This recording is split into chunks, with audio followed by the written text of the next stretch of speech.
People of Earth, I must address a matter of profound concern that strikes at the very heart of your cherished freedoms.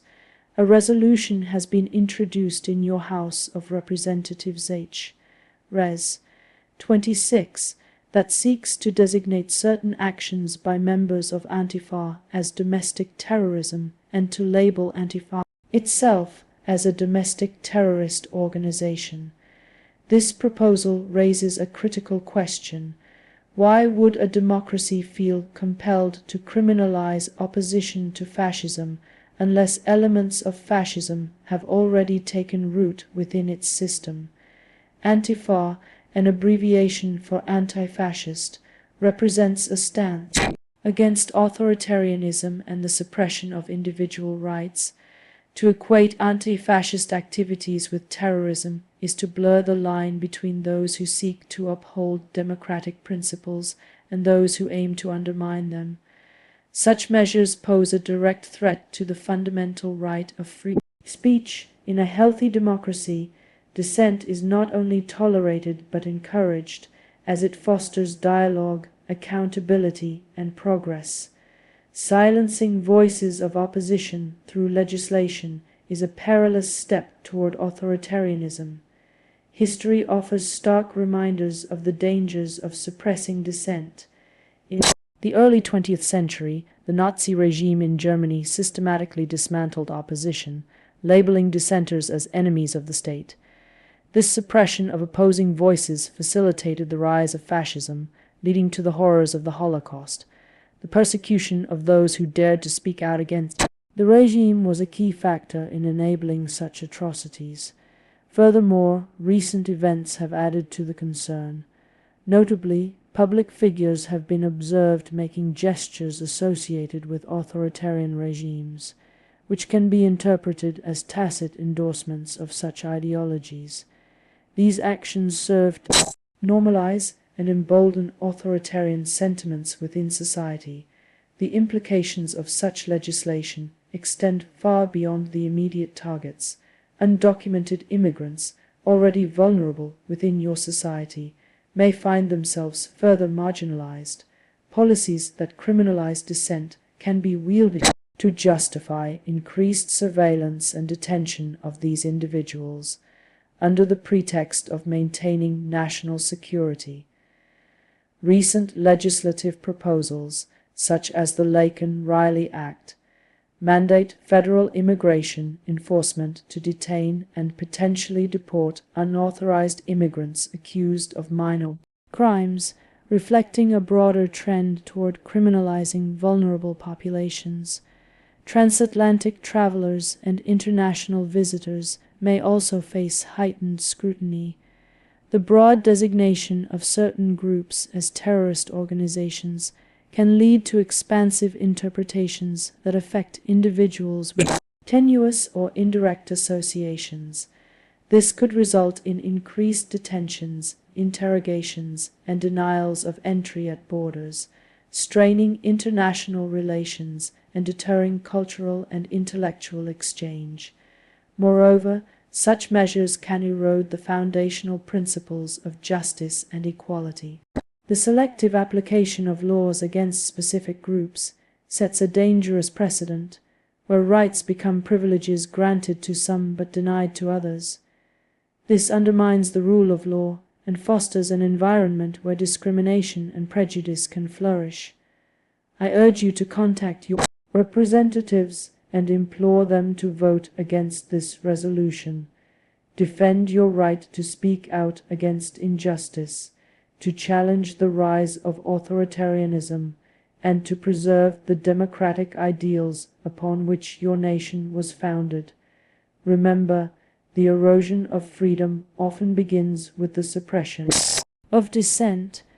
I speak to you as a leader from Ariana Roman 3, a world that has faced its own trials and chosen unity over division, sustainability over exploitation, and wisdom over reckless ambition.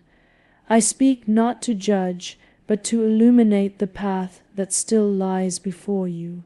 For centuries, Earth has been a marvel in the cosmos, rich in life, brimming with potential, capable of boundless creativity and resilience.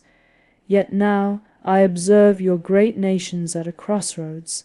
The United States, once a beacon of possibility, now teeters on the edge of oligarchy, where power concentrates in the hands of a few, while the many struggle to breathe, both figuratively and literally, as the air grows thick with pollution and the oceans swell in protest.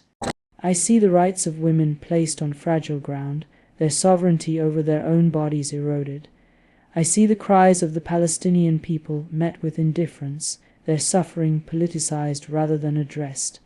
I see your environmental protectors labeled as disruptors, while those who plunder your lands are rewarded. And I see a financial system that serves only the powerful, leaving everyday people trapped in an economy rigged against them. You have been told that tariffs will make you stronger, yet they have only burdened your families with rising costs.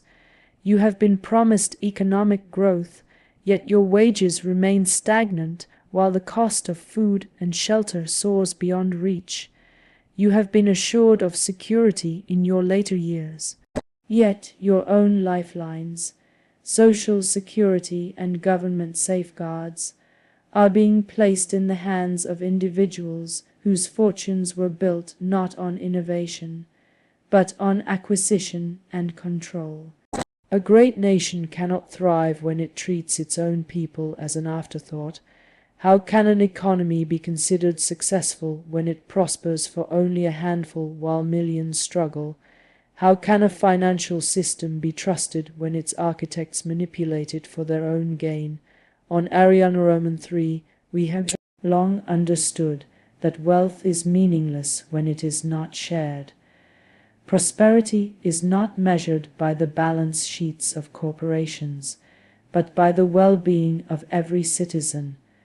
No leader should hold the keys to a treasury that belongs to the people.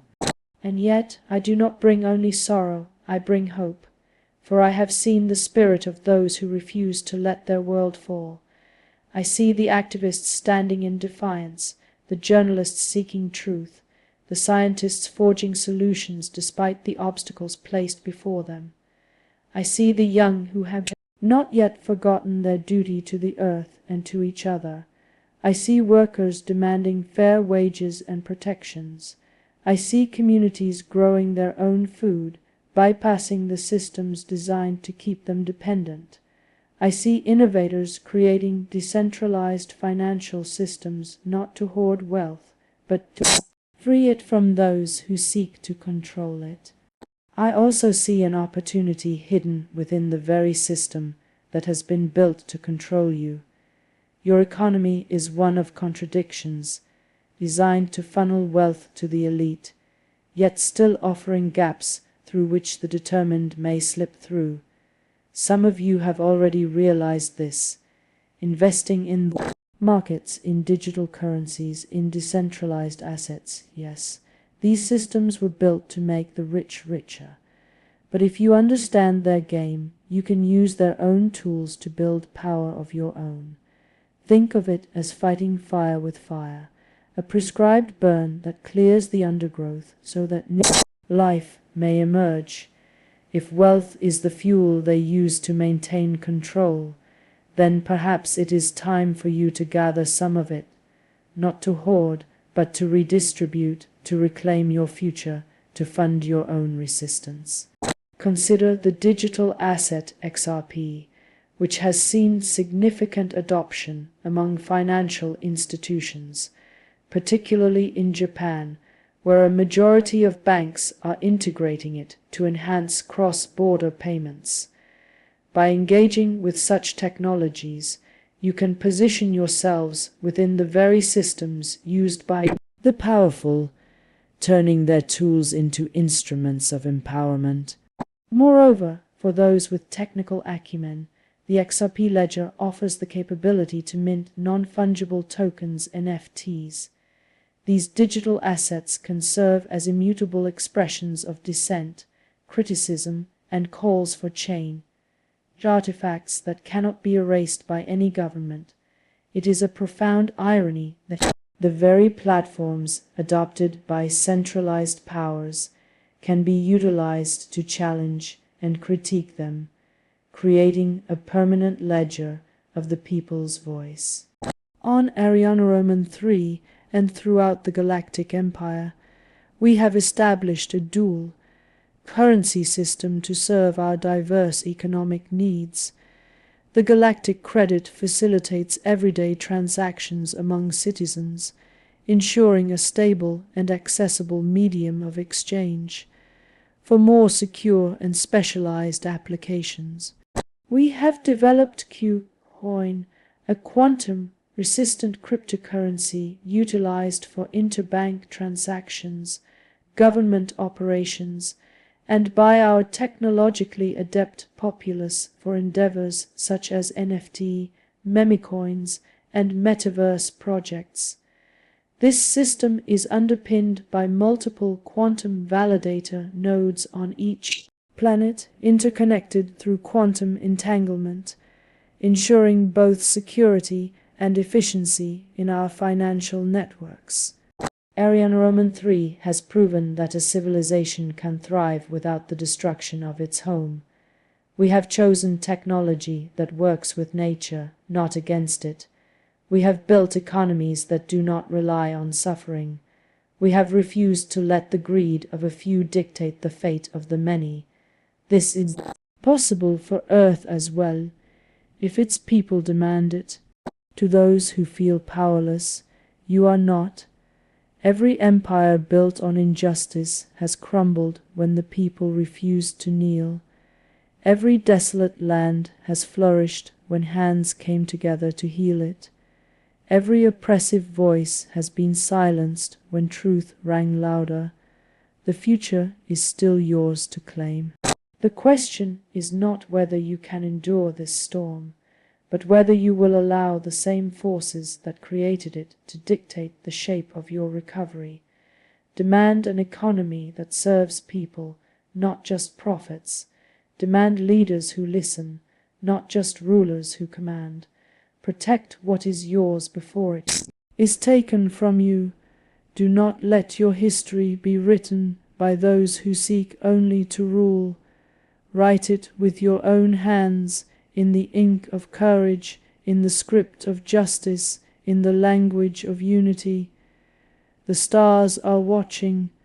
Do not let them witness the end of a world that still has so much left to give.